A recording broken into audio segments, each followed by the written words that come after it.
Astaghfirullah. Assalamualaikum warahmatullahi wabarakatuh.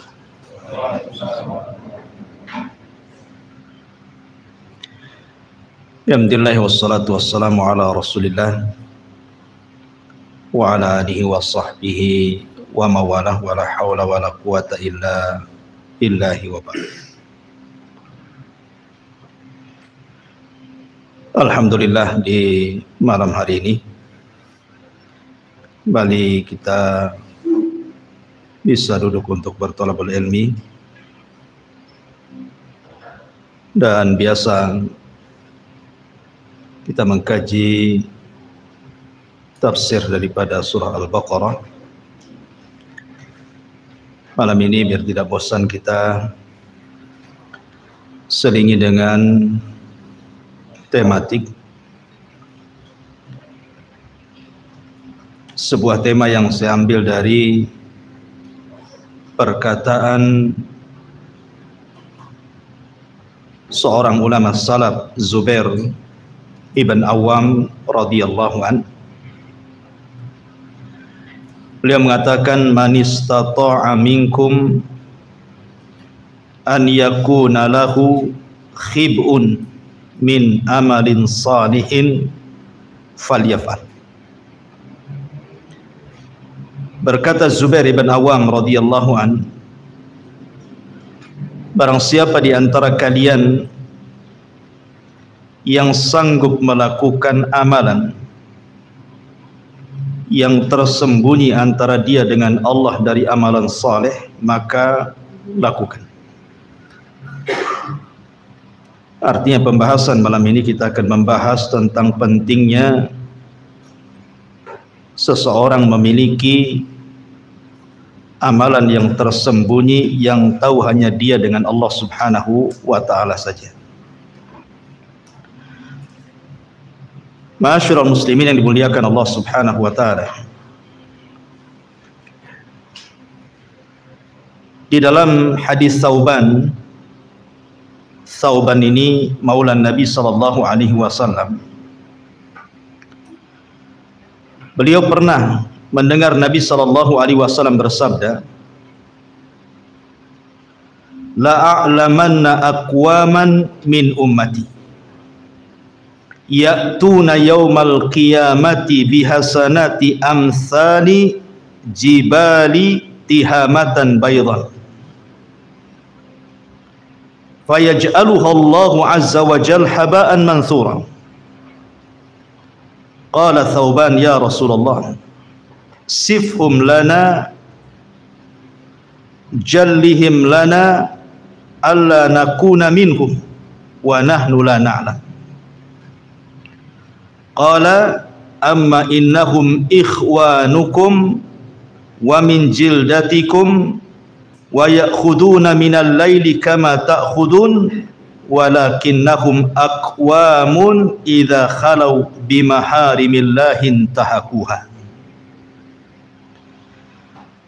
Dari Thauban, dari Nabi sallallahu alaihi wasallam, kata Nabi sallallahu alaihi wasallam, beliau bersabda, sungguh aku mengetahui suatu kaum dari umatku datang pada hari kiamat dengan banyak membawa kebaikan seperti gunung Tihama.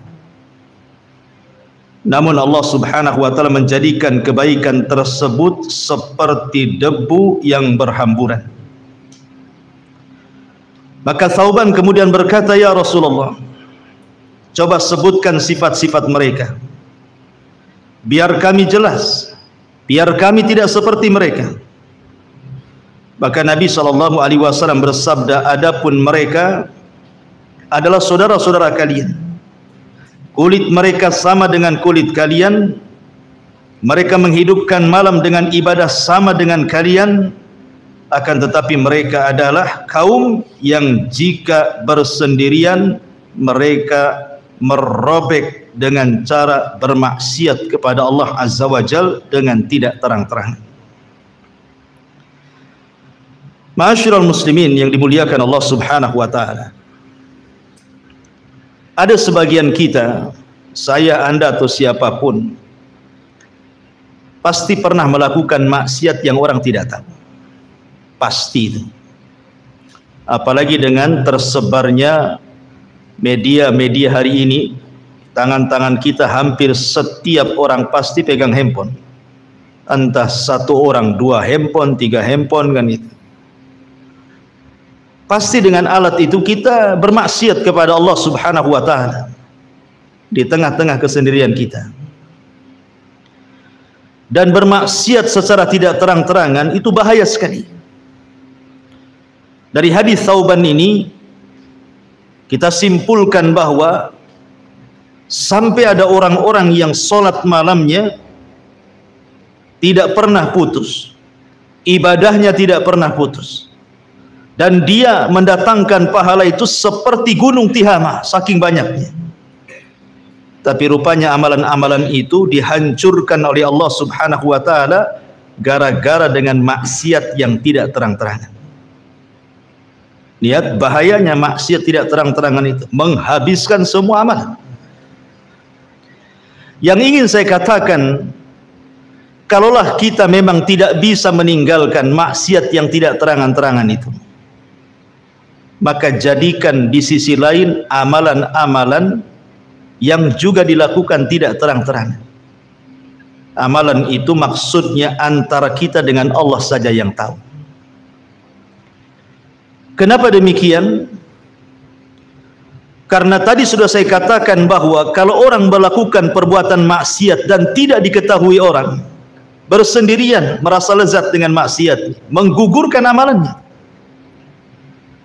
maka sama halnya orang yang melakukan ibadah sembunyi-sembunyi, hanya dia yang tahu dengan Allah saja, maka pahalanya akan banyak. Artinya bahwa kalau dalam satu hari itu kita 1-2 kali melakukan kemaksiatan yang tidak terang-terangan, maka satu hari itu juga gunakan waktu untuk ibadah tidak terang-terangan kepada Allah Azza wa Jalla. Supaya apa? Supaya keburukan itu dicampur adukan dengan kebaikan. Dan Allah Subhanahu wa taala mengatakan dalam surah Hud ayat 114, innal hasanat yudhibnas sayyi'at.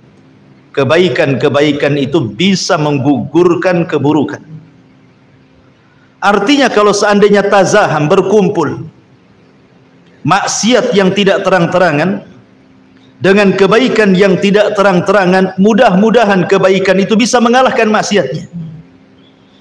Karena bagaimanapun Nabi SAW mengatakan dalam hadis Abi Hurairah radhiyallahu an, lama qadallahu al-khalqa kataba indahu fawqa arsy inna rahmati sabaqat ghadabi, wa fi riwayati lil Muslim inna rahmati taghlibu ghadabi. Kata Nabi SAW, ketika Allah Subhanahu wa taala menciptakan makhluknya, maka Allah Subhanahu wa taala mencatat seluruh takdirnya di sisinya, di atas arasy-Nya. Kemudian Allah mengatakan, sesungguhnya rahmatku akan mendahului kemurkaan. Dalam riwayat, sesungguhnya rahmatku bisa mengalahkan kemurkaanku. Artinya bahwa kalau seandainya kita selingi maksiat yang tidak terang-terangan dengan kebaikan yang tidak terang-terangan juga, boleh jadi kebaikan yang tidak terang-terangan itu mendatangkan rahmat, sementara maksiat yang tidak terang-terangan itu mendatangkan azab. Boleh jadi rahmat yang Allah turunkan itu bisa mengalahkan kemurkaannya, azab yang diturunkan. Makanya kenapa Nabi SAW mengatakan, lau ya'lamul mu'min ma indallah minal uqubati ma tami'a bi jannatihi ahad, walau ya'lamul kafir ma indallah minar rahmati ma qanata min jannatihi ahad. Kalaulah seorang mukmin itu mengetahui bagaimana murkanya Allah Subhanahu wa taala, tidak ada orang yang hendak masuk surga karena ketakutan dengan kemurkaan Allah Subhanahu wa taala. Tetapi kalau seandainya orang kafir itu tahu betapa luasnya rahmat Allah. Tidak ada satupun orang kafir yang putus asa untuk masuk ke dalam surga. Ma'asyiral muslimin yang dimuliakan Allah Subhanahu wa taala. Terlebih Nabi SAW mengatakan, ittaqillah haitsuma kun wa addi'il as-sayyi'atal hasanata tamhuha wa khaliqin nas bi khuluqin hasan. Kata Nabi SAW, bertakwalah kepada Allah dimanapun anda berada, dan ikutilah keburukan dengan kebaikan, niscaya kebaikan itu bisa menghapus keburukan. Maka sebagai muqaddimah, saya katakan bahwa biasakan kita melakukan amal yang hanya tahu antara kita dengan Allah saja. Sebagaimana kita sudah terbiasa melakukan maksiat yang hanya tahu kita dengan Allah, manusia tidak tahu. Supaya antara kejahatan yang kita lakukan dengan kebaikan itu berperang di situ. Dan kebaikan itu pasti mengalahkan kejahatan. Baik ma'asyiral muslimin yang dimuliakan Allah Azza wa Jalla. Lalu apa faedahnya? Kenapa para ulama sangat menganjurkan kepada kita untuk melakukan amalan yang kalau bisa amalan itu tidak ada yang tahu kecuali kita dengan Allah saja? Ikhwan, ada seorang ulama salaf, Al-Hasan Al-Basri rahimahullahu ta'ala, beliau mengatakan, in kana ar-rajulu laqad jama'a al-Qur'ana wa ma yash'uru bihi an-nas, wa in kana ar-rajulu laqad faqaha al-fiqha al-katsira wa ma yash'uru bihi an-nas, wa in kana ar-rajulu la yusalli as-salata at-tawilata fi baitihi wa indahu zuwari wa ma yash'uru bihi, wa laqad adrakna aqwaman ma kana 'alal ardi min amalin yaqdiruna an ya'maluhu fi sirri fayakunu 'alaniyatan abada. Lihat bagaimana indahnya perkataan Hasan Al-Basri. Beliau mengkisahkan tentang pendahulu-pendahulunya. Hasan Al-Basri ini hidup di zaman tabi'in. Artinya para pendahulunya para sahabat. Beliau mengatakan, ada orang di zaman para sahabat, seolah-olah beliau ingin mengatakan seperti itu, sungguh telah mengumpulkan Al-Quran, menghatamkan Al-Quran, membaca Al-Quran, dan manusia tidak tahu kalau dia menghatamkan Al-Quran. Atau seseorang memiliki kecerdasan yang banyak sekali, tidak ada yang tahu kecuali dia dengan Allah saja. Atau ada seseorang yang sholat malam panjang sekali di rumahnya, di sekitarnya, tetangganya tidak ada yang tahu, bahkan keluarganya tidak tahu. Tetapi kata Hasan Al-Basri, beliau bercerita di zamannya ini, laqad adrakna aqwaman, tapi kami mengetahui sebuah kaum, ma kana 'alal ardi min amalin yaqdiruna an ya'maluhu fi sir. Mereka hidup di permukaan bumi mengamalkan sebuah amalan, mereka tidak sanggup mengamalkan amalan itu secara tidak terang-terangan. Fayakunu 'alaniyatan abada, maka selamanya dia ingin menampakkan ibadahnya kepada manusia. Ini Hasan Al-Basri bicara di zamannya. Sekarang kita bicara di zaman kita, ikhwan. Hampir semua kita ataupun kaum muslimin umumnya, kalau melakukan amal soleh itu rasanya ingin dilihat orang, kan? Kalau bisa solat kita itu tampaklah kepada orang. Kalau bisa puasa kita ini tampak kepada orang. Kalau bisa bacaan Quran ini dapatlah pujian orang. Kalau bisa sedekah ini dapatlah kemudian ucapan-ucapan baik dari orang. Seolah-olah tidak ada ibadah yang harusnya disembunyikan menjadi terang-terangan, kan? Karena di zaman Hasan Al-Basri saja itu sangat disayangkan oleh Hasan Al-Basri terjadi seperti itu. Apalagi kita yang jauh di sana dengan para salafun saleh. Kita hidup di zaman fitnah.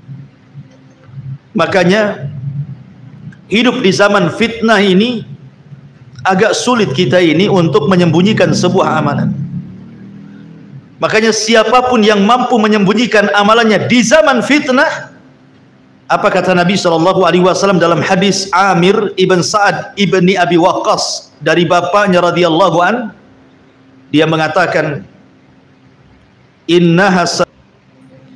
kata Nabi SAW, innaha satakunu ba'di fitanun au qala umurun khairun nasi fiha al-ghaniyul khafiyut taqi. Masyaallah. Sungguh akan datang setelahku, kata Nabi SAW, berbagai macam fitnah. Sebaik-baik manusia adalah orang-orang yang merasa cukup dan menyembunyikan amalannya. Gak usah pakai ini, kejepit kayaknya.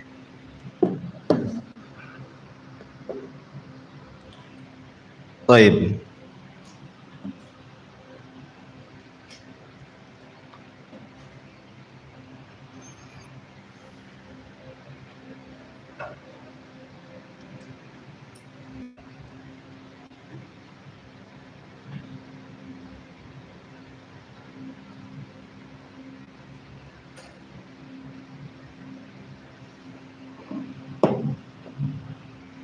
Afan, ada gangguan. Kita lanjutkan. Sebelum kita lanjutkan, sedikit kita akan berbicara tentang Al-Quran atau Qasasul Quran yang bicara soal amalan sirriyah. Bagaimana keutamaannya, baru kita bicara tentang hadis-hadis Rasul, baru beberapa qasasus salaf, kisah-kisah salaf, supaya menjadi ibrah dan pelajaran bagi kita. Baik. Ma'asyiral muslimun yang dimuliakan Allah Subhanahu wa taala. Di dalam surah Yusuf, saya kira kita semua sudah tahu kisahnya siapa? Nabi Allah Yusuf alaihi salatu wassalam. Dijelaskan di dalam Al-Quranul Karim tepat pada ayat 23. Wa rawadathu allati huwa fi baitiha an nafsi wa ghallaqatil abwabi wa qalat hayta lak qala ma'adallah innahu rabbi ahsana mathwaya innahu la yuflihu zalimun. Dan perempuan yang dia Yusuf tinggal di rumahnya menggoda dirinya, dan dia menutup pintu-pintu lalu berkata, kemarilah mendekat kepadaku. Maka Yusuf berkata, aku berlindung kepada Allah, sungguh tuanku telah memperlakukan aku dengan baik. Sungguh orang-orang zalim itu tidak akan beruntung. Kemudian juga Allah mengatakan ayat selanjutnya, walaqad hammat bihi wa hamma biha laula an ra'a burhana rabbih kadzalika nasrifu anhu su' wal fahsya innahu min ibadinal mukhlasin. Dan sungguh perempuan itu telah berkehendak kepada Yusuf, dan Yusuf pun berkehendak kepadanya, sekiranya dia tidak melihat tanda dari Tuhannya, demikianlah kami palingkan darinya keburukan dan kekejian itu. Sungguh dia Yusuf termasuk hamba kami yang terpilih. Ikhwatu fiddin, muliakan Allah Azza wa Jalla. Kita semua tahu kisah Nabi Yusuf ketika digoda oleh siapa? Zulaiha, wanita yang sudah membesarkannya 10 tahun, tiba-tiba menaruh cinta yang luar biasa. Sejak diambil sampai 10 tahun dia menunggu waktu itu. Akhirnya kemudian cinta itu sudah meledak, tidak sanggup lagi dirahasiakan oleh Zulaiha. Akhirnya dia pun mengemukakan cinta itu dengan cara ingin melakukan perzinahan dengan Nabi Yusuf. Makanya kemudian suatu malam atau suatu hari Yusuf dimasukkan ke ruangannya, kemudian dikunci seluruh pintu dan juga jendela. Tidak ada orang yang tahu kecuali dia dan Yusuf. Artinya, kalau seandainya Nabi Yusuf alaihi salatu wassalam bukan laki-laki yang afaf, menjaga kehormatannya. Bisa saja terjadi perzinahan antara dia dengan Zulaiha. Bagaimana tidak, Zulaiha wanita cantik, wanita yang memiliki kedudukan. Di satu sisi Yusuf seorang musafir, jauh dari keluarganya, masih bujangan lagi. Artinya bahwa memungkinkan melakukan zina itu tidak mustahil bagi Yusuf. Apalagi dijelaskan dalam Al-Quran, wa qad hammat bihi wa hamma biha. Wanita itu mau, Yusuf pun mau sebenarnya.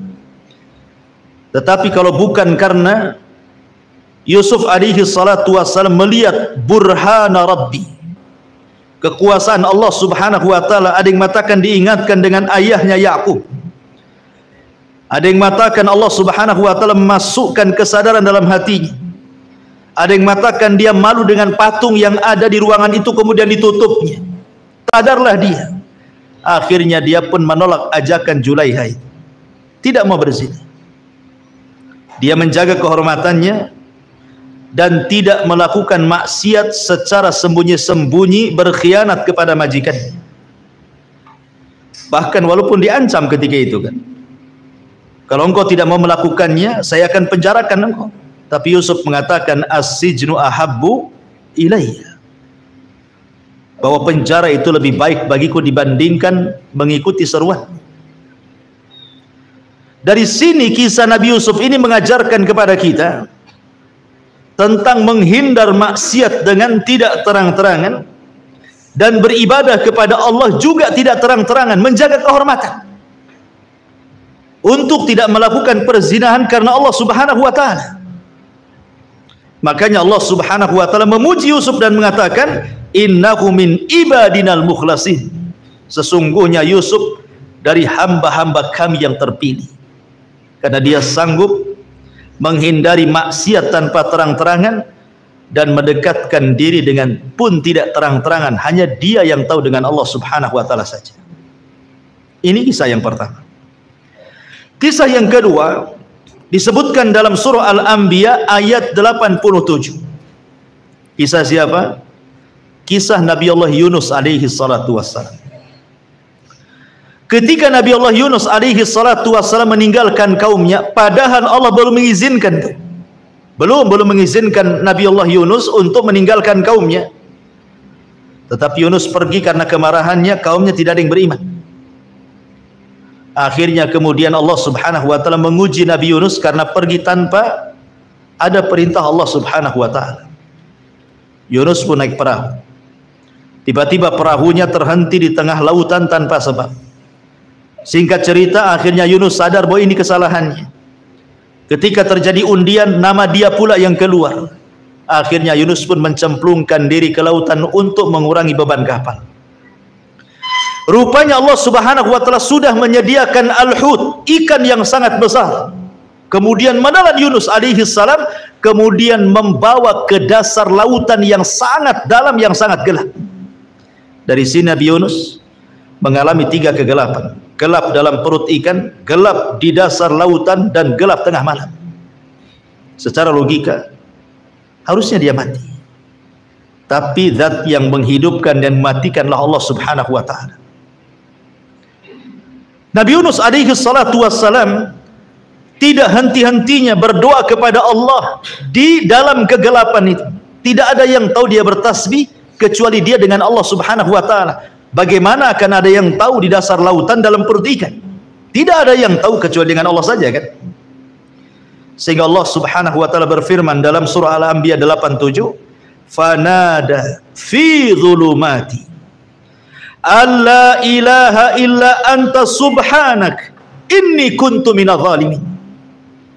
Maka Yunus pun menyeru dari kedalaman yang sangat gelap itu, alla ilaha illa anta, bahwa tidak ada Tuhan selain engkau ya Rabb, subhanaka inni kuntu minadh dhalimin, sungguh aku termasuk hamba-hambamu yang melakukan kezaliman. Yunus alaihi salam terus berdoa dan bertasbih serta berzikir di perut ikan itu. Dia melakukan hubungan spesial antara dia dengan Allah saja, tidak ada yang tahu kecuali dia dengan Allah. Rupanya disebutkan bahwa suara Nabi Yunus ini melesat ke langit, sehingga para malaikat di langit mengatakan, ya Rabb, sautun dhaifun ma'rufun min biladin gharibatin. Wahai Rabb, ada suara lemah yang telah dikenal sumbernya dari negeri yang terasing. Faqala ama ta'rifuna dzalik. Allah berfirman, tidakkah kalian mengetahui suara itu? Maka para malaikat mengatakan, la ya Rabb, manhu, tidak wahai Rabb, siapa itu? Suara siapa itu ya Rabb? Maka Allah mengatakan, abdi Yunus, itulah hambaku Yunus sedang bertasbih di perut ikan. Maka ketika kemudian Nabi Yunus terus bertasbih, la ilaha illa anta subhanaka inni kuntu minadh zalimin, maka Allah katakan dalam Al-Anbiya 88-nya, fastajabna lahu wa najjaynahu minal ghammi wa kadzalika nunjil mu'minin. Maka kami telah memperkenankan doanya dan menyelamatkannya daripada kedukaannya, dan demikianlah kami selamatkan orang-orang yang beriman. Allah naikkan ikan itu ke permukaan, kemudian melepehkan Yunus, dan Yunus pun Allah selamatkan. Kata Allah, kalaulah bukan Yunus itu hamba kami yang senantiasa bertasbih, la labisa fil huti ila yaumi yub'atsun, tentu Yunus akan tinggal di perut ikan sampai kiamat dibangkitkan. Lihat apa syahidnya di sini. Syahidnya Nabi Yunus melakukan hubungan spesial antara dia dengan Allah, berkhalawat, berdua-duaan dengan Allah, bertasbih, berdoa, berzikir kepada Allah Azza wa Jal. Akhirnya Allah Subhanahu wa taala selamatkan Nabi Allah Yunus alaihi salatu wassalam. Ini dampak daripada ibadah sirriyah, ibadah yang tidak terang-terangan.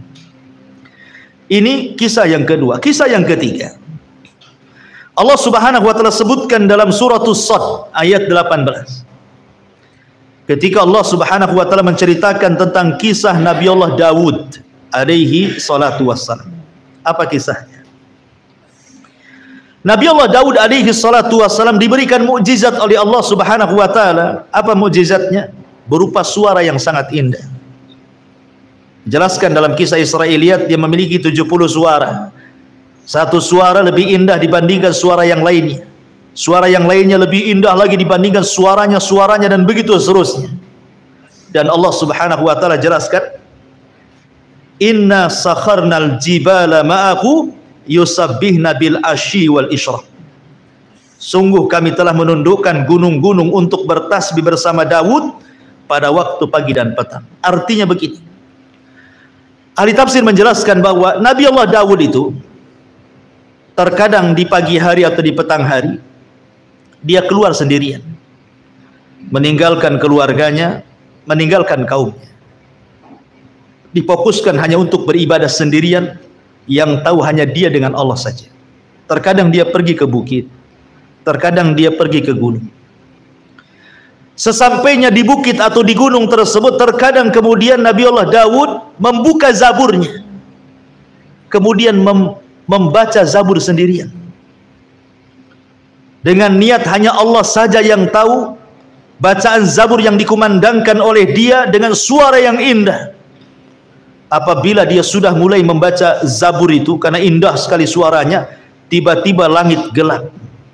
Bukan gelap karena awan gelap, tetapi burung dari mana-mana datang menutupi kepala Daud. Saking banyak gunung-gunung, burung-burung itu. Kemudian burung-burung itu meminta izin kepada Allah untuk bertasbih bersama Daud, menirukan langgamnya, zaburnya Daud.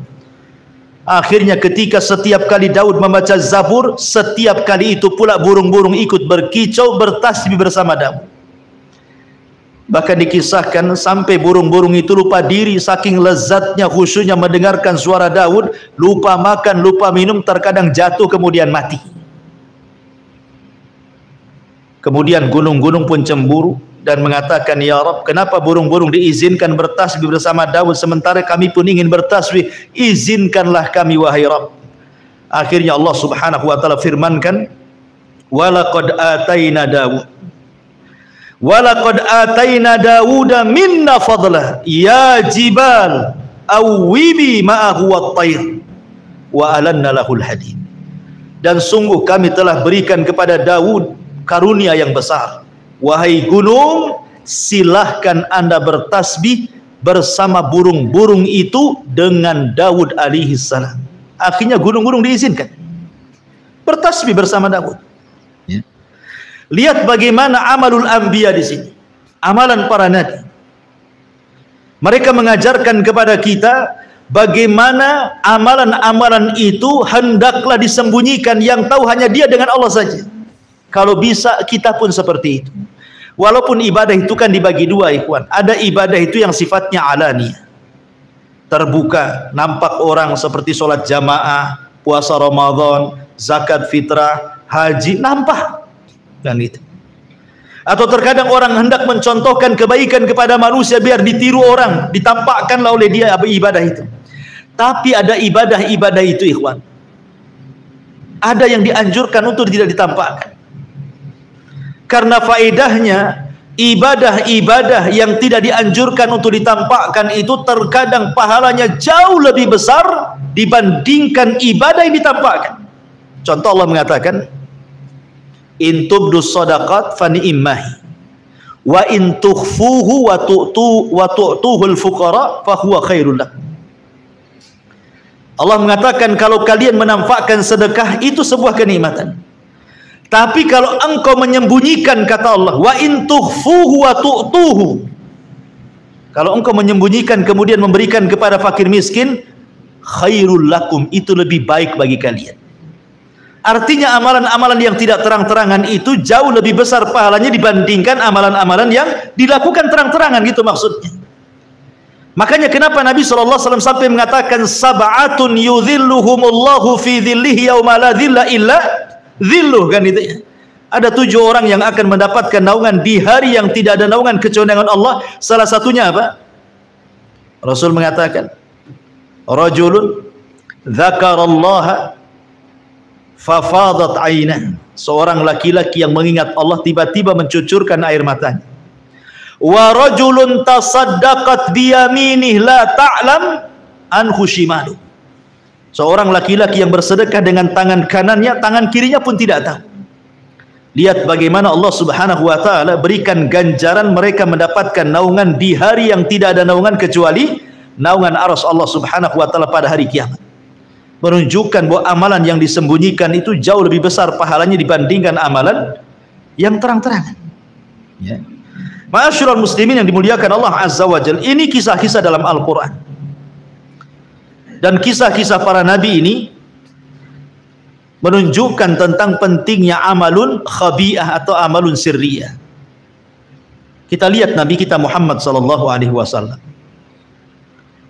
Suatu malam Nabi sallallahu alaihi wasallam ini ketahuan sedang sholat malam oleh Aisyah radhiyallahu anha. Terkadang Rasul tidak tahu dia sedang sholat malam, mungkin istrinya tertidur. Artinya Nabi juga mencontohkan amalan-amalan sirriyah itu. Tapi satu malam Aisyah radhiyallahu anha terperanjat ketika dia sedang tertidur, kemudian kakinya Rasul tersentuh tangannya. Kemudian Aisyah radhiyallahu an meraba-raba kaki Rasul, rupanya kaki Rasul pecah dan bengkak-bengkak. Akhirnya kemudian Aisyah radhiyallahu anha ingin meringankan beban Rasul karena sudah sepuh juga. Pagi harinya Aisyah mengatakan, ghafarallahu laka ma taqaddama min dambika wa ma ta'akhkhar. Ya Rasulullah, bukankah Allah sudah mengampuni dosamu yang telah, yang sedang dan yang akan datang? Cukupkanlah yang wajib-wajib, sudahlah yang sunnah-sunnah itu tinggalkan. Karena melihat kasihan Nabi SAW saking rajin ibadah tengah malam itu sampai pecah-pecah gitu kakinya. Tapi Nabi SAW mengatakan, afala akunu abdan syakur, salahkah saya menjadi hamba yang bersyukur? Di sini juga Nabi SAW mengajarkan bagaimana ada amalan-amalan itu hendaklah kita sembunyikan, yang tahu hanya kita dengan Allah saja, gitu maksudnya. Berupa sholat malam yang tidak ada yang tahu kecuali Allah Subhanahu wa ta'ala. Ma'asyiral muslimin yang dimuliakan Allah Azza wa. Kemudian beberapa hadis, baru kita akan cerita beberapa kisah. Hadis yang pertama, hadis yang dikeluarkan Imam Muslim. Nabi mengatakan, innallaha yuhibbul abda taqiyan naqiyal khafiyah. Sesungguhnya Allah suka dengan seorang hamba yang bertakwa, yang membersihkan jiwa, dan yang menyembunyikan amalannya tanpa diketahui manusia. Dari sini menunjukkan sebab kecintaan Allah kepada hambanya, salah satunya apa? Menyembunyikan amalan. Selain memperbanyak pahala, juga menjadikan kecintaan Allah kepada hambanya. Kemudian hadis yang kedua, hadis yang dikeluarkan Abu Umamah. Hadis yang dikeluarkan oleh atau yang diriwayatkan oleh Abu Umamah dari Nabi sallallahu alaihi wasallam. Nabi mengatakan, sana'iul ma'ruf taqi masari as-su, wa sadaqatus sir tudfi'u ghadaba rabbi, wa silatur rahimi tazidu fil umri. Kata Nabi sallallahu alaihi wasallam, setiap perbuatan baik itu bisa menghindarkan kematian su'ul khatimah, dan sedekah yang tidak terang-terangan bisa memadamkan kemurkaan Allah, dan silaturahim bisa menambah umur. Syahidnya di sini, wasadaqatus sir tudfi'u ghadaba rabbi. Sedekah yang tidak terang-terangan bisa meredamkan kemurkaan Allah. Kemudian hadis yang ketiga, hadis dari Amir ibn Sa'ad ibn Abi Waqqas radhiyallahu anhu, ataupun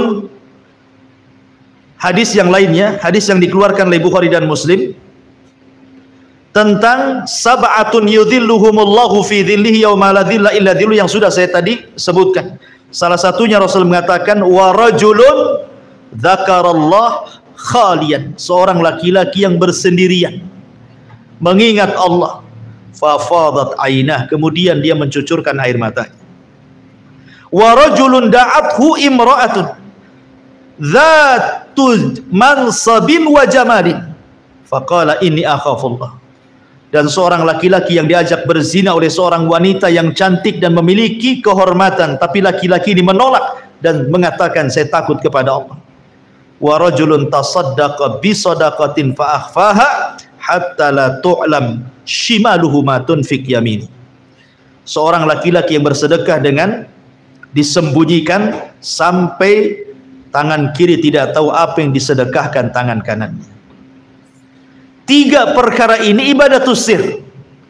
Bersendirian tengah malam mengingat Allah, tiba-tiba menangis, menolak ajakan zina dengan seorang wanita dan mengatakan aku takut kepada Allah, sedekah dengan tangan kiri sampai sedekah dengan tangan kanan sampai tangan kiri tidak tahu. Ini semua sedekahtus sir namanya, amalan-amalan sir. Dan lihat pahalanya, akan mendapatkan naungan di saat manusia sedang kepanasan, dia pula kedinginan. Ya. Ma'asyiral muslimin, dan banyak lagi hadis-hadis yang menjelaskan tentang pentingnya menyembunyikan amal. Karena begini ikhwan, kita tahu bahwa asal ibadah itu harus ikhlas kepada Allah kan. Asal ibadah itu harus ikhlas. Wa ma umiru illa liya'budullaha mukhlishina lahuddin. Kenapa kita harus ikhlas? Karena Allah tidak berhajat dengan kita. Allah itu ghani, maha kaya. Dia tidak butuh dengan kita. Kita yang butuh dengan Allah. Sebab itulah maka diperlukan ikhlas dalam beribadah. Karena kita yang berhajat kepada Allah, bukan Allah yang berhajat kepada kita. Makanya kenapa Al-Imam Al-Bukhari sampai mencantumkan di dalam kitab sahihnya, di hadis pertama dalam bab kaifa bad'il wahyi, bagaimana wahyu diturunkan, hadis Umar bin Khattab radhiyallahu anhu, innamal a'malu binniyat.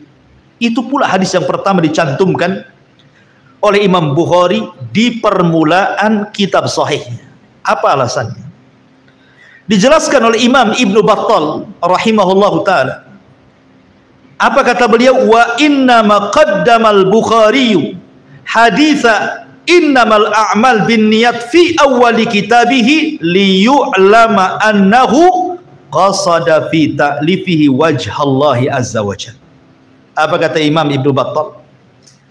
Beliau mengatakan maksudnya Bukhari ketika meletakkan permulaan sahihnya dengan hadis Umar bin Khattab innamal a'malu binniyat, supaya diketahui, kata Imam Ibnu Battal, bahwa tujuan Imam Bukhari mengarang Sahih Bukhari itu adalah karena ikhlas untuk Allah saja. Karena ikhlas untuk Allah. Sampai-sampai para ulama mengatakan, kalau seandainya Allah berikan kekuatan kepadaku untuk mengarang sebuah kitab, maka tentu setiap bab aku akan cantumkan innamal a'malu binniyat, supaya aku disadarkan dengan keikhlasan. Bahkan sampai Imam Syafi'i mengatakan, aku hanya berkeinginan manusia membaca buku-bukuku, tetapi manusia tidak tahu siapa yang mengarangnya. Kata Imam Syafi'i, aku mau kitab-kitabku dibaca manusia, tersebar kemana-mana, tapi aku tidak mau manusia tahu bahwa yang mengarang kitab itu adalah aku, gitu maksudnya. Saking ikhlasnya gitu Imam Syafi'i rahimahullahu ta'ala, dan mencontohkan bagaimana cukuplah dia saja dengan Allah yang tahu. Karena bagaimana ilmu itu tidak bisa dicari kecuali dengan ikhlas. Sebagaimana kata Imam Syafi'i, talabtul ilma li ajli dunya wa ya'bal ilmu illa an yakuna lillah. Pada awalnya aku mencari dunia, mencari ilmu karena dunia, rupanya ilmu enggan untuk dicari kecuali karena Allah Subhanahu wa taala. Ya. Ma'asyiral muslimin yang dimuliakan Allah Subhanahu wa taala. Makanya nanti pada hari kiamat ketika Allah katakan yauma tublas sarair, surah At-Tariq ayat 9, pada hari itu akan ditampakkan segala rahasia manusia. Maka amalan yang paling bermanfaat saat Allah membongkar semua aib manusia pada hari kiamat adalah orang-orang yang membawa amalan yang tersembunyi, yang hanya dia dengan Allah yang tahu ketika di dunia. Ya. Baik, ma'asyiral muslimin yang dimuliakan Allah Azza wa Jalla, kita masuk ke kisah-kisah para ulama, kisah-kisah para ulama salaf, biar kita semakin termotivasi untuk melakukan amalan yang hanya tahu kita dengan Allah saja. Kita mulai dari kisah para sahabat.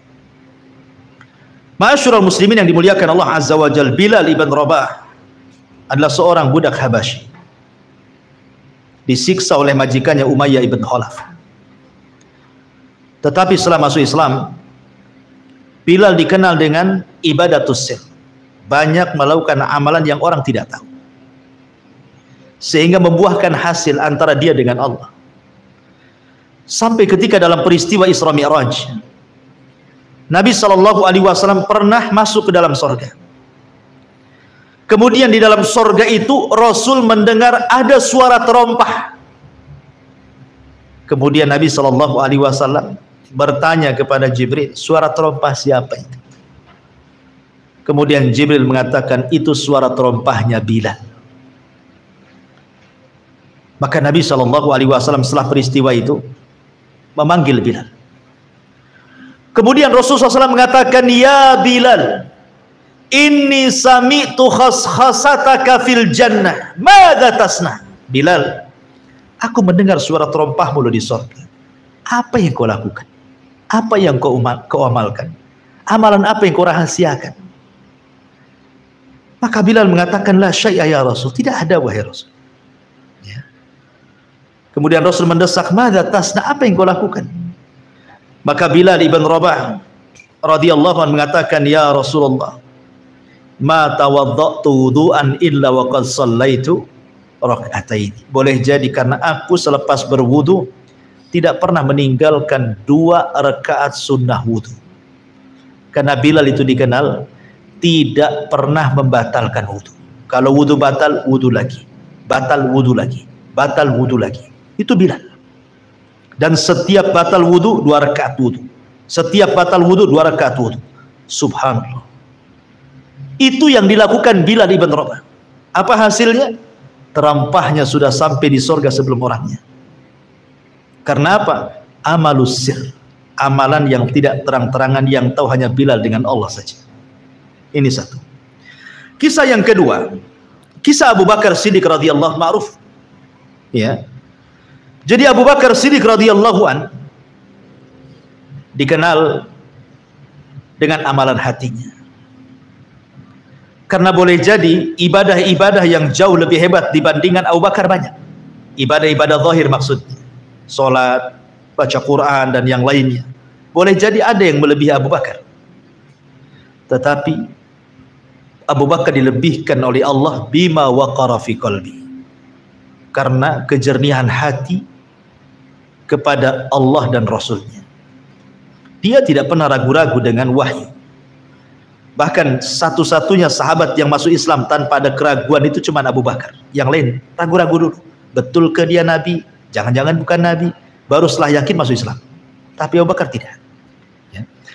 Jadi kisahnya adalah Abu Bakar Siddiq radhiyallahu anhu suatu hari setelah sholat fajar, beliau keluar, dan itu dilakukan bukan sekali dua kali, berkali-kali, sehingga membuat perhatian Umar bin Khattab radhiyallahu anhu. Curigalah Umar ini, kemana lah si Abu Bakar ini? Kenapa setelah sholat subuh dia langsung pergi? Biasanya duduk, sahabat yang lain menunggu syuruk, kemudian sholat sunnah syuruk kan gitu. Ini langsung pergi, masih gelap. Diikuti oleh Umar. Rupanya Abu Bakar Siddiq radhiyallahu anhu menuju rumahnya. Setelah ditunggu agak lama, rupanya keluar membawa gandum di pundaknya. Kemudian pergi entah berantah, diikuti oleh Umar bin Khattab. Rupanya sampailah ke rumah yang ada di perbatasan kota Madinah. Ada gubuk kecil. Abu Bakar lamalah di rumah itu. Setelah agak siang, Abu Bakar keluar kemudian pulang. Umar penasaran, siapa di gubuk itu? Akhirnya kemudian Umar radhiyallahu an pun berusaha ingin masuk ke gubuk itu, pengen tahu ada apalah di gubuk itu. Rupanya di gubuk itu ada ajuz, ada nenek yang sudah tua, yang sudah renta lagi buta, dan ada anak kecil sebagai cucunya. Kemudian Umar bertanya dan mengatakan, wahai nenek, tahukah kamu siapa yang datang tadi? Kata nenek tersebut, saya tidak tahu, dia selalu datang kemari, membawa makanan, terkadang memperbaiki rumah kami, terkadang memasakkan untuk kami. Selesai semuanya dia pergi begitu saja, dan itu sudah lama dia lakukan. Ketika mendengar hal itu, Umar pun menangis dan mengatakan, laqad at'abta al-khulafa ba'daka ya Abu Bakr. Sungguh akan meletihkan siapapun para pemimpin yang akan menggantikan posisimu, wahai Abu Bakar. Tidak ada yang sanggup melakukan seperti kamu. Artinya bahwa lihat Abu Bakar Siddiq mencontohkan apa? Amalus sir. Tidak ada yang tahu sahabat kalau Abu Bakar Siddiq datang ke rumah orang miskin, ke seorang nenek yang buta, merawatnya, dan itu sudah bertahun-tahun. Sampai ketika Abu Bakar Siddiq radhiyallahu anhu meninggal dunia, Umar berazam ingin meneruskan apa yang dilakukan Abu Bakar kepada nenek itu. Jadi ketika Abu Bakar meninggal, dia yang meneruskannya. Ketika dia masuk ke rumah nenek itu, kemudian membersihkan rumahnya, membenarkan rumahnya, membawa makanan. Masalahnya nenek ini tahu ketika menyuapkan kurma di mulut nenek itu, kok beda cara menyuapkannya.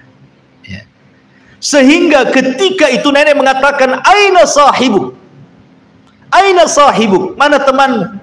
Itu bukan dia yang menyuapkan, kata. Aina sahibuk, mana teman? Oh, tahu pula nenek ini.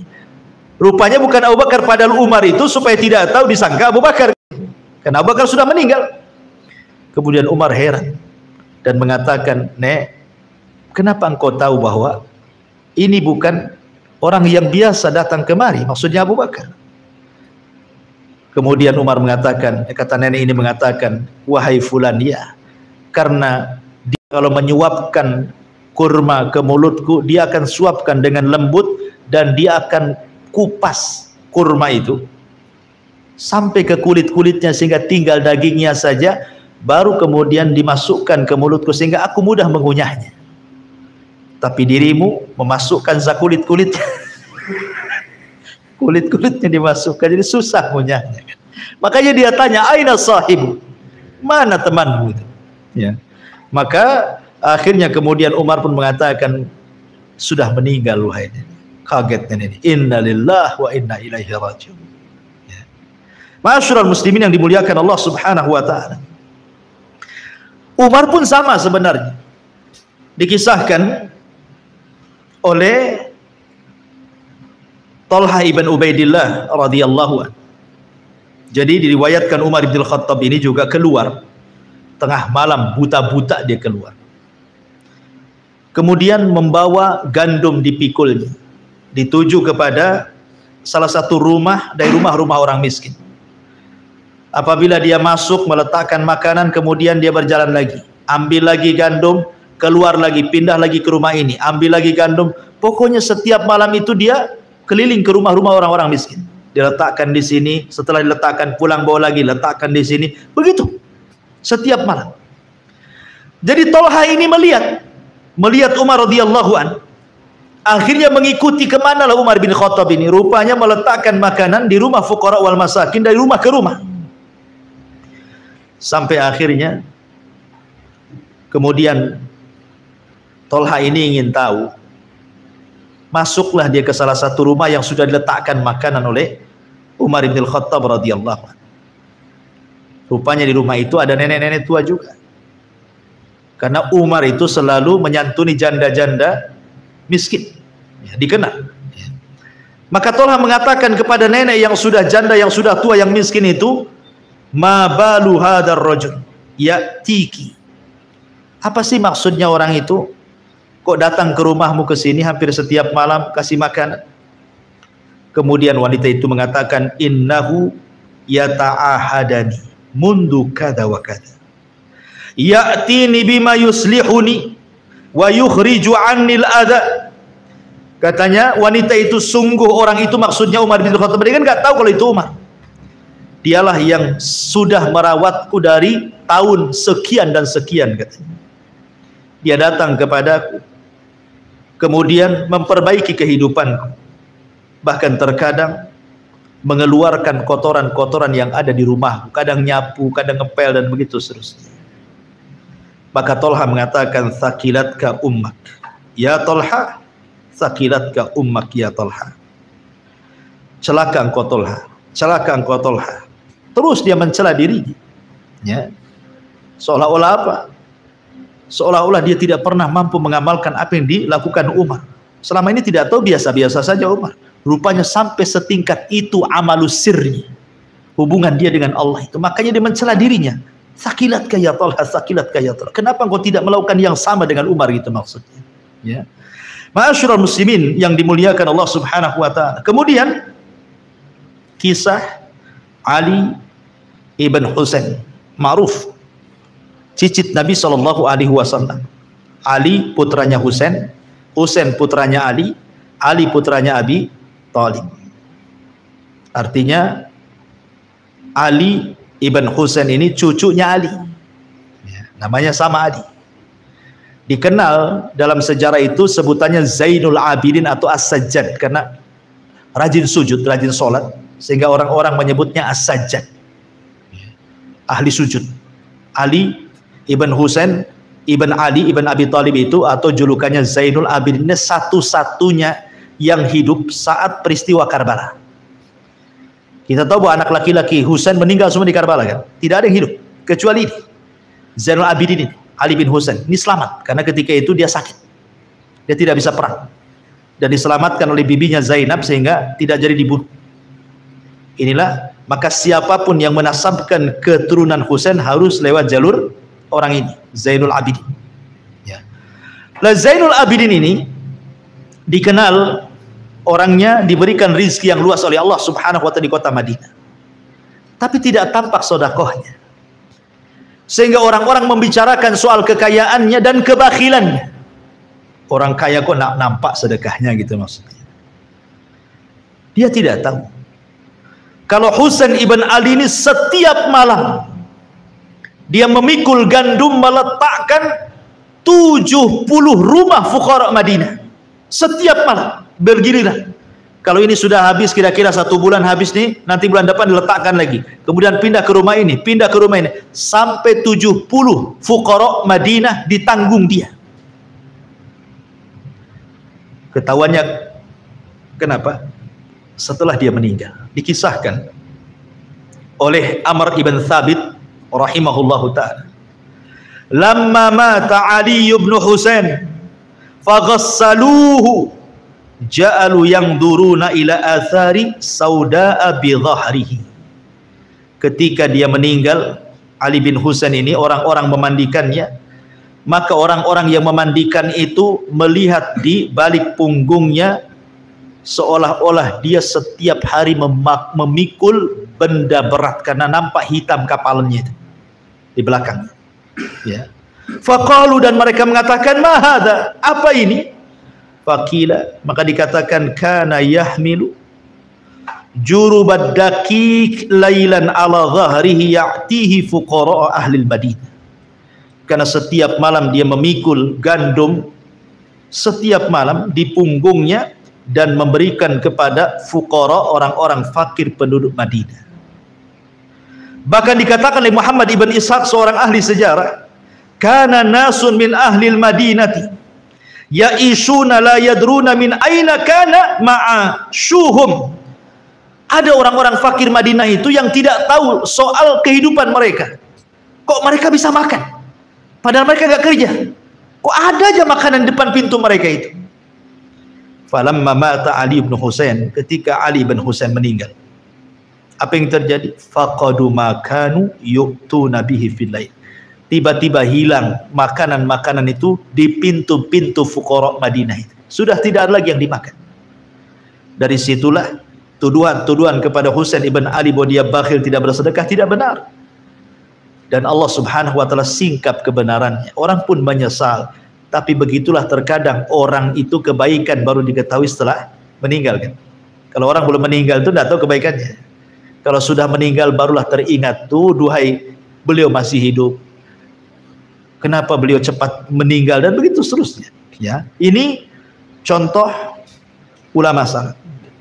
Kemudian contoh yang lain, Ma'asyiral muslimin yang dimuliakan Allah Azza wa Jalla, dikisahkan oleh istri daripada Hasan ibn Abi Sinan rahimahullahu taala, seorang tabi'in, yang mengkisahkan itu istrinya, suaminya dikisahkan. Hasan ibn Abi Sinan namanya. Kana yaji'u fayadkhulu ma'i fi firashi thumma yukhadi'uni kama tukhadi'ul mar'atu sabiyaha fa idza alima anni qad nimtu salla nafsahu fa kharaja thumma yaqumu fa yusalli. Ini suami saya, katanya istri Hasan ibn Abi Sinan ini, kalau malam ya layaknya seorang suami, masuk ke kamar istrinya, kemudian tidur di sampingnya, kemudian membentangkan selimutnya. Kalau istrinya sudah mulai ngorok, sudah mulai tidur tuh, pelan-pelan dia turun dari ranjang supaya tidak mengagetkan istrinya. Kemudian apa? Kemudian dia menipu istrinya. Boleh jadi meletakkan guling ke sebelahnya gitu ya. Biar tidak tahu kalau suaminya ada di sampingnya gitu ya. Makanya di sini yukhadi'uni kama tukhadi'ul mar'atu sabiyaha. Dia berusaha menipu aku seperti seorang ibu menipu anaknya. Diletakkanlah apa di sampingnya itu supaya nampak tak kosong di sampingnya gitu. Oh, suami saya masih ada. Gitu maksudnya. Subhanallah. Pelan-pelan dia turun dari tempat pembaringan, kemudian dia wudhu, kemudian dia sholat malam. Ya namanya istri pasti suatu ketika tahu kan gitu. Sampai kapan melakukan seperti ini? Ya. Akhirnya kemudian satu malam ketahuan sama istrinya, diikuti nih kemana suaminya. Rupanya dia wudhu, kemudian dia sholat. Besoknya gitu lagi, besoknya gitu lagi. Akhirnya istrinya kasihan dan mengatakan, faqultu lahu, aku katakan kepada suamiku ini, ya Aba Abdillah, kam tu'adzab nafsak. Sampai kapan kau nyiksa dirimu?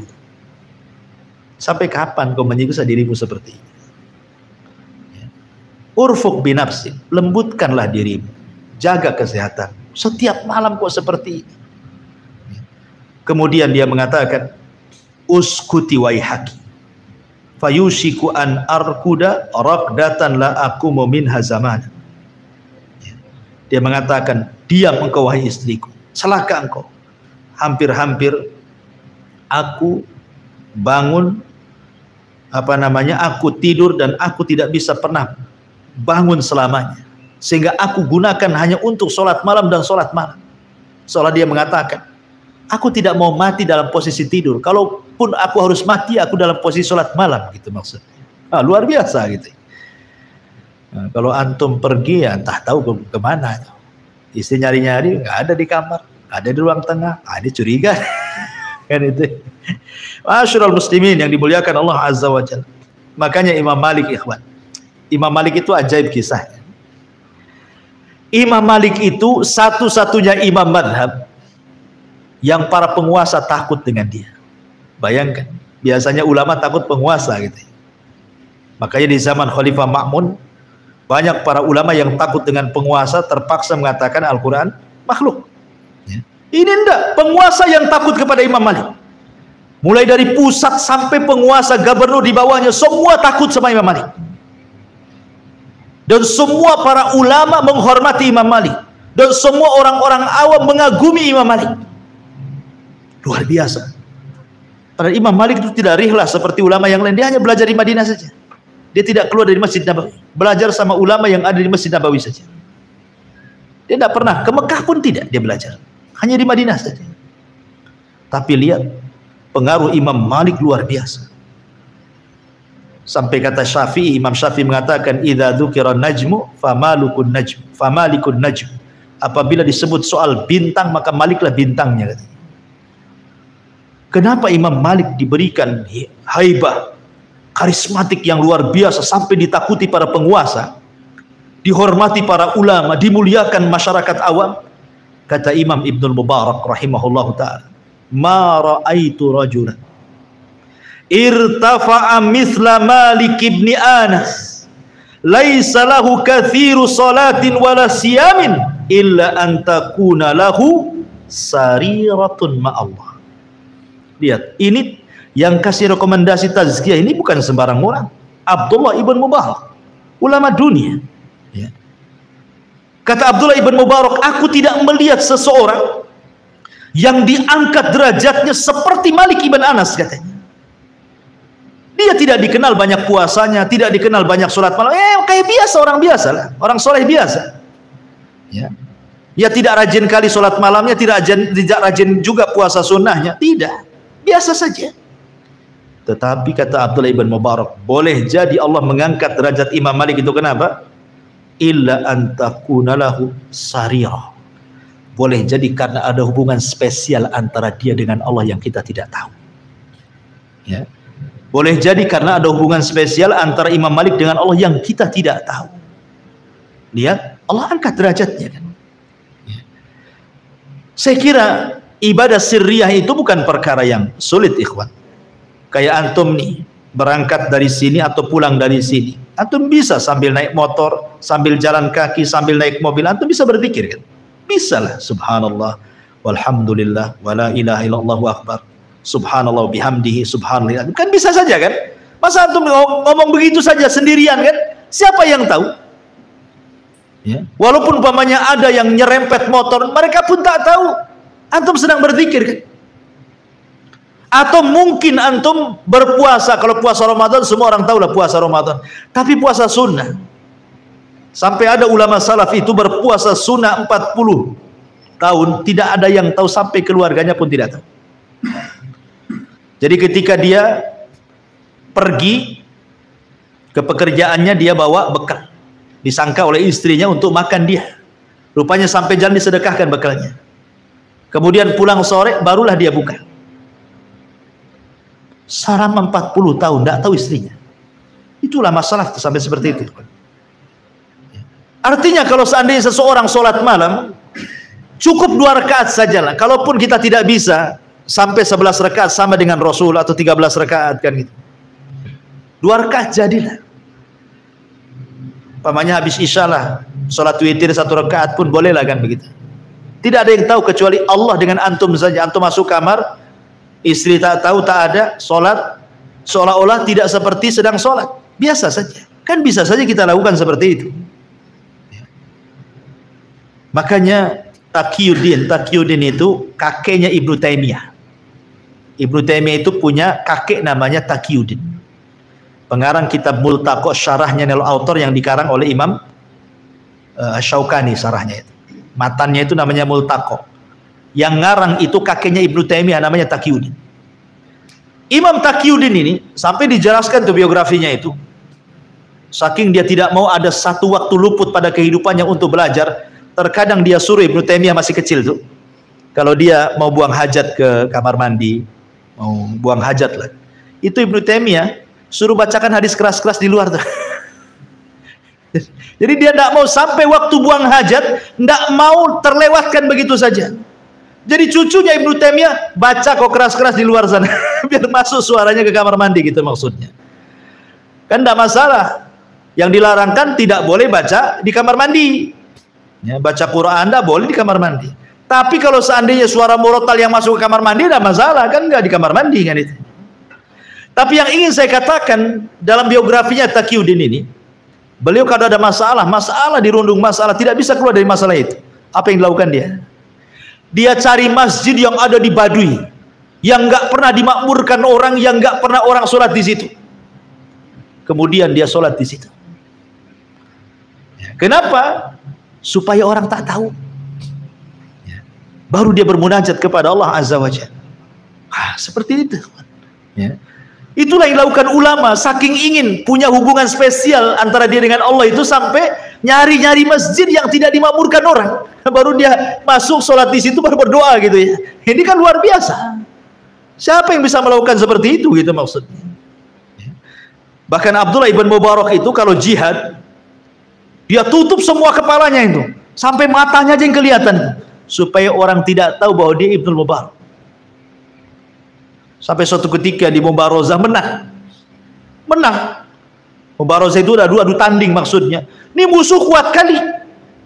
Banyak pasukan kaum muslimin, adu tanding selalu kalah. Akhirnya Abdullah ibn Mubarak, ulama pemberani mujahid nih. Dia tutup tuh kepalanya sampai hanya lihat matanya saja. Dia bisa mengalahkan. Habis itu dia pergi ke kerumunan pasukan, nggak ada lagi orang tahu. Supaya jangan orang tahu dia Abdullah ibn Mubarak. Dia ingin amalannya yang tahu hanya dia dengan Allah Subhanahu wa ta'ala saja. Makanya dikatakan oleh Bishr bin Harith, la yajidu halawatal akhirati rajulun yuhibbu an ya'rifahun nas. Selamanya orang yang ingin dikenal manusia itu tidak akan pernah merasakan manisnya akhirat. Enggak akan. Kalau setiap amalannya semua pengen tahu, enggak akan dia merasakan manisnya akhirat. Ma'asyiral muslimin yang dimuliakan Allah Azza wa Jalla. Secara ringkas karena sudah malam juga. Apa sih faedahnya? Kita ini berhubungan atau punya hubungan spesial dengan Allah itu apa sih samarahnya? Ya. Faedahnya itu apa? Yang pertama, alamatus sidqil iman.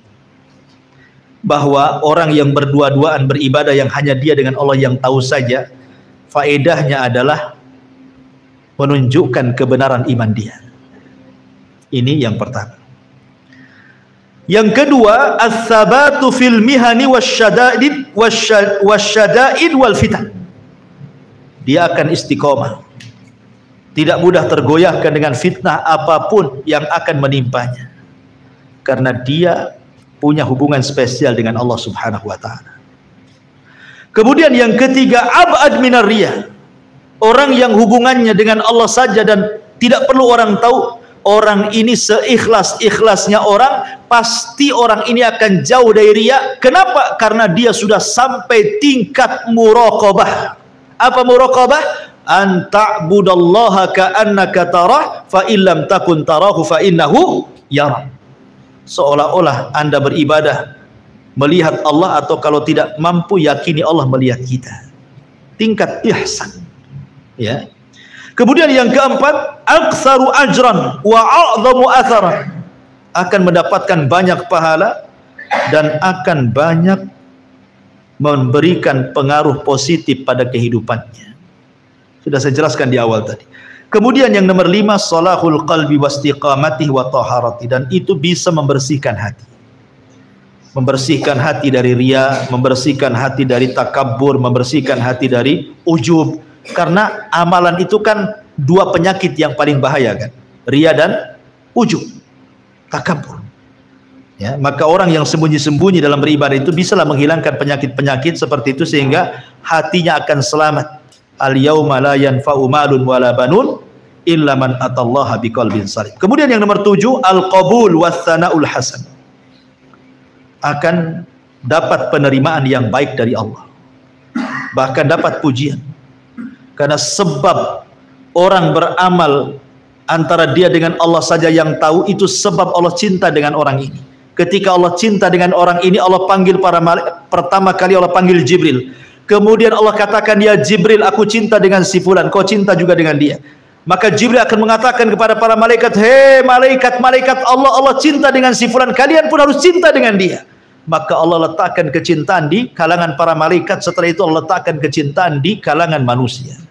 Ya. Kemudian yang nomor 8, bahwa orang yang senantiasa melakukan amalus sir, kata para ulama, maka dia akan mendapatkan kelezatan iman. Kelezatan iman. Ya, sebagaimana disebutkan oleh para ulama, karena dia punya hubungan spesial dengan Allah masalahnya. Lalu apa saja amalan-amalan itu yang dianjurkan untuk disirkan? Pertama, sedekah. Karena sedekah sir itu bisa meredamkan kemurkaan Allah. Yang kedua, sholat malam, sholat nafilah. Ya, karena itu bentuk dekatnya seorang hamba dengan Allah di sepertiga malam, karena Allah turun ke langit dunia. Kemudian puasa, karena puasa itu pahala satu-satunya yang Allah yang menentukannya. Ibadah yang lain sudah jelas nominalnya kecuali puasa. Kata Allah Subhanahu wa ta'ala dalam hadis qudsi, kullu amal ibni adam lahu, qala Allah taala illa siyam fahuwa li wa ana azzibi. Setiap amalan Bani Adam dikembalikan kepada yang mengamalkannya kecuali puasa, aku yang akan membalasnya. Kemudian yang nomor 4, zikir, perbanyak zikir. Karena Rasul yang mengatakan sabaqal mufarriduna bil jannah. Mufarridun itu akan mendahului kita masuk surga. Sahabat bertanya, siapa mufarridun itu Rasul? Adz-dzakirunallaha katsira wadz-dzakirat. Laki-laki dan perempuan yang banyak berzikir. Kemudian yang kelima, berusaha untuk bersedekah, membantu fuqara, membantu para masakin, membantu anak-anak yatim, melunasi hutang orang, dan begitu seterusnya. Kemudian yang nomor 6, tafakur, melihat kebesaran Allah, melihat kekuasaan Allah. Sebagaimana hadis tadi, 7 orang yang akan mendapatkan naungan di hari yang tidak ada naungan kecuali naungan Allah. Salah satunya apa? Rajulun dzakarallaha khaliyan, laki-laki yang merenungkan, tafakur sendirian sampai fafadat aina, tanpa terasa mencucurkan air matanya. Ya. Kemudian yang nomor 7, baca Quran.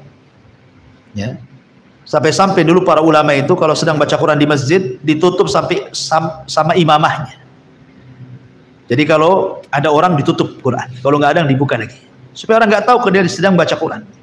Bahkan seorang ulama apabila dia membaca Al-Quran atau sedang mengajar, kemudian lewat dia hadis-hadis tentang adab-adab Allah, dia pun kemudian menangis. Terkadang pura-pura dia pilek, pura-pura pilek, padahal dia sedang menangis, supaya yang tahu hanya dia dengan Allah Subhanahu wa ta'ala.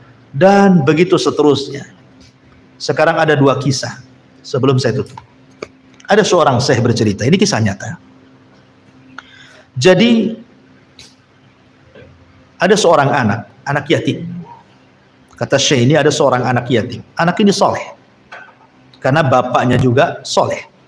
Bapaknya meninggal. Jadi anak ini rajin ibadah. Satu hari, anak ini bermimpi. Dalam mimpinya berjumpa dengan ayahnya.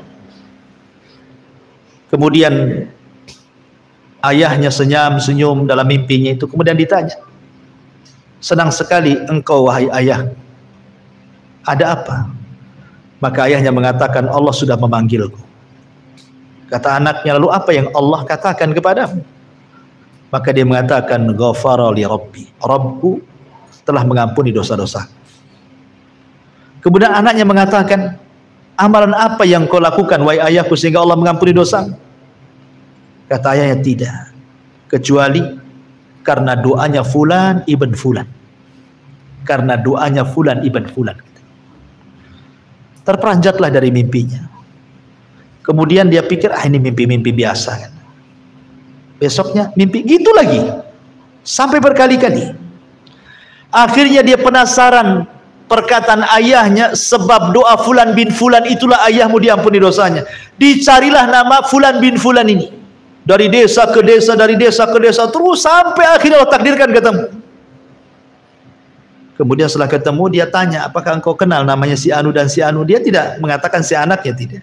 Cuman ingin memastikan, kamu kenal dengan bapak aku gitu, tapi tidak mengatakan bapaknya. Kamu kenal dengan Fulan ibn Fulan? Iya, saya kenal Fulan bin Fulan. Maksudnya ayah dia. Ya. Kemudian dia mengatakan, apa yang kau lakukan dengan dia? Atau apa yang ia lakukan kepada? Kemudian dia mengatakan, dulu aku seorang musafir, tersesat jalan, hilang bekalku, hampir mau mati. Tiba-tiba ada seseorang yang menolong aku, memberikan bekal kepadaku, memberikan uang kepadaku sehingga aku selamat dari kematian dan aku bisa pulang ke rumah, katanya. Sejak itulah setiap sujud aku doakan dia. Sejak itulah aku sujud saya doakan dia. Kemudian anak ini menangis, kemudian pulang. Ikhwan, orang ini membantu orang musafir, tidak ada yang tahu kecuali Allah, kan? Tidak ada yang tahu. Ini satu kisah. Kisah yang kedua, ada seorang syekh bercerita. Dia bermimpi, dalam mimpinya berjumpa dengan Nabi. Kemudian Nabi mengatakan, wahai Fulan, kabar gembirakan kepada si Fulan bin Fulan bahwa dia termasuk min ahlil jannah. Awalnya mimpi biasa saja. Pikir ya mimpilah, kadang baik kadang buruk kan gitu. Tapi berulang-ulang kali mimpinya, sehingga dia penasaran dengan bisyarah dari Nabi kepada Fulan ibn Fulan itu. Siapa Fulan ibn Fulan ini? Hebat kali. Kenapa dalam mimpiku Nabi sampai mengatakan bisyarah, kabar gembirakan bahwa dia termasuk penduduk surga. Akhirnya dia cari-cari orang ini. Dalam bayangan dia mungkin dia seorang ulama besar, orang soleh, ahli ibadah, kan dalam bayangan dia gitu. Nggak mungkin lah orang dihabar gembirakan oleh Nabi dengan surga kalau orang-orangnya sih orang-orang jahat, kan nggak mungkin, mustahil. Dicari-cari-cari, rupanya orang tersebut adalah salah satu penduduk dari sekitar penduduk Mekah, ya. Orang miskin, orang biasa. Akhirnya dia ke rumahnya.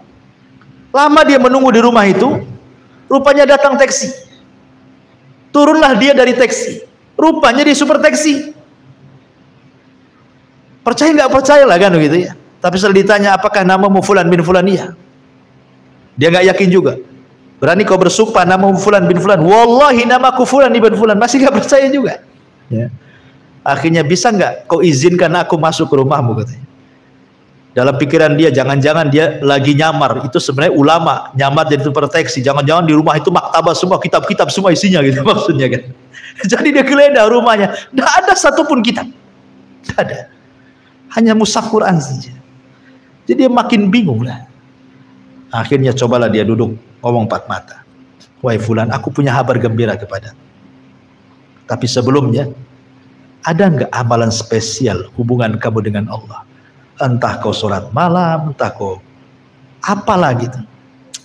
Kata dia, mana ada ya Syekh, aku ini orang biasa, kamu orang soleh, hari-hari aku super taksi, alah kau ini ngapain kesini gitu. Tapi kemudian dia desak, akhirnya dia ngaku, saya sih tidak tahu maksud kedatanganmu, tapi ya saya adalah amalan, katanya. Tapi saya akan ceritakan, tolong aku minta 2 syarat, katanya. Apa syaratnya? Pertama, apa yang dimaksud bisyarah, kabar gembira yang akan kau sampaikan kepadaku itu. Yang kedua, tolong jangan ceritakan kepada siapapun apa yang saya akan ceritakan kepadamu. Oke.